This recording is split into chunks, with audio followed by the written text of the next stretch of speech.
Hello, আসসালামু আলাইকুম। সবাই কেমন আছেন? আশা করি সবাই ভালো আছেন। আজকের ভিডিও হচ্ছে চাপা শুটকি আর ইলিশ মাছ দিয়ে কচুর লতি রান্না।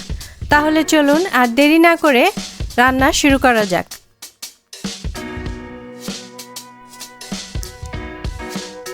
যেটা ছাড়া রান্না হবে না, তাই চুলায় প্রথমেই কড়াই বসিয়ে নিতে হবে। কড়াই বসিয়ে 2 টেবিল চামচ পরিমাণ তেল দিতে হবে। তেল দিয়ে একটু অপেক্ষা করতে হবে। তেলটা একটু গরম হলে এর মধ্যে দিতে হবে 2 টেবিল চামচ পরিমাণ পেঁয়াজ কুচি। পেঁয়াজ কুচি দিয়ে নাড়াচাড়া করতে হবে। পেঁয়াজটা কিছুক্ষণ ভেজে নিয়ে দিতে হবে 1 টেবিল চামচ রসুন কুচি। রসুন কুচি দিয়ে কিছুক্ষণ আবার নাড়াচাড়া করতে হবে, মানে একটু ভাজা ভাজা করে নিতে হবে রসুন আর পেঁয়াজটাকে।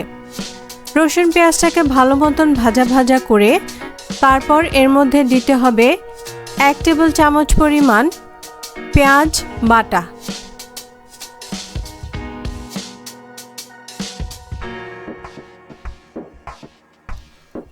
পেঁয়াজ বাটা দিয়ে আবার কষিয়ে নিতে হবে। আসলে এই রান্নাগুলোই হচ্ছে যত কষানো হবে তরকারি তত বেশি মজা হবে, সেজন্য কষানোটা একটা ইম্পর্টেন্ট জিনিস। ঝটপট করে রান্না আসলে করা যায় না, এজন্য ভালো মতন পেঁয়াজটা কষিয়ে নিতে হবে যেন পেঁয়াজ রসুন এগুলোর কাঁচা গন্ধটা না থাকে।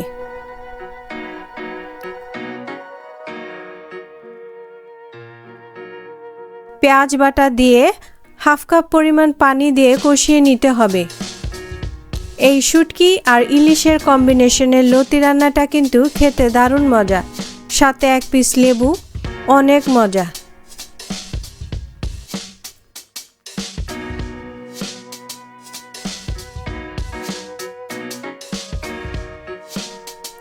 একটু ভালো মতন কষানো হলে এই পর্যায়ে দিয়ে দিতে হবে 1 চা চামচ হলুদ গুঁড়া, 1 চা চামচ মরিচ গুঁড়া।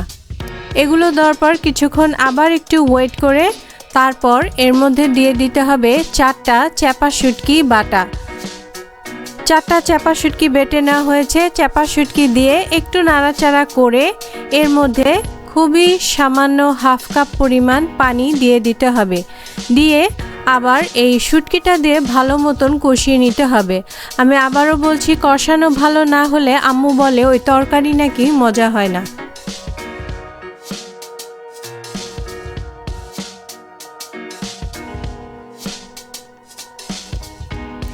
এই পর্যায়ে দিতে হবে পরিমাণ মতো লবণ ও ইলিশ মাছের মাথা, লেজ, কানসা এগুলো দিয়ে কিছুক্ষণ কষিয়ে নিতে হবে।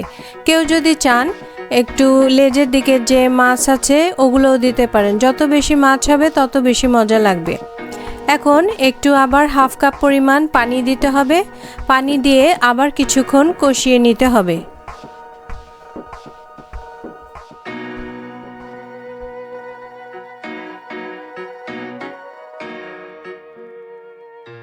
শুটকি আর ইলিশ মাছ কষানো হয়ে গেলে এখন এর মধ্যে দিয়ে দিতে হবে লতি। লতি আগের থেকেই কেটে ধুয়ে বেছে রাখা হয়েছিল। লতি দেওয়ার পর এটা একটু নাড়াচাড়া করে মিশিয়ে নিতে হবে। এখন একটু মেশানো হচ্ছে লতিটা, মাছ আর লতিগুলো একসাথে মিশিয়ে নিয়ে এর মধ্যে এখন আবার দিতে হবে সামান্য পরিমাণ পানি। হাফ কাপ পরিমাণ পানি দিলেই হবে। হাফ কাপ পরিমাণ পানি দিয়ে আবার এটাকে নাড়াচাড়া করে নিতে হবে। মিক্স করে দিয়ে ঢেকে দিতে হবে। লতি সেদ্ধ হয়ে একদম না হওয়া পর্যন্ত অপেক্ষা করব। ততক্ষণ পর্যন্ত সাথেই থাকবেন।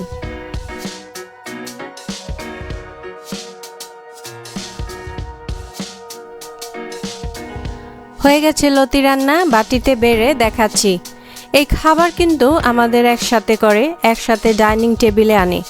এই খাবারের জন্যই কিন্তু আমাদের এত কষ্ট, এত জার্নি, সব কিছু এই খাবারের জন্যই। এই খাবার যদি না থাকতো তাহলে কিন্তু আমাদের এত কষ্ট করতে হতো না। আর তাই আমরা যেন এই খাবার নষ্ট না করি।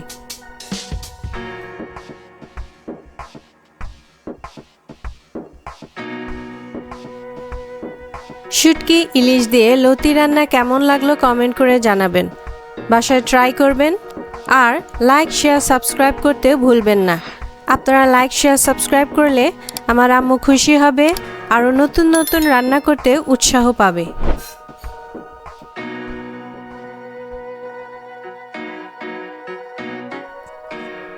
সবাই সুস্থ থাকবেন, ভালো থাকবেন। দেখা হবে নেক্সট ভিডিওতে।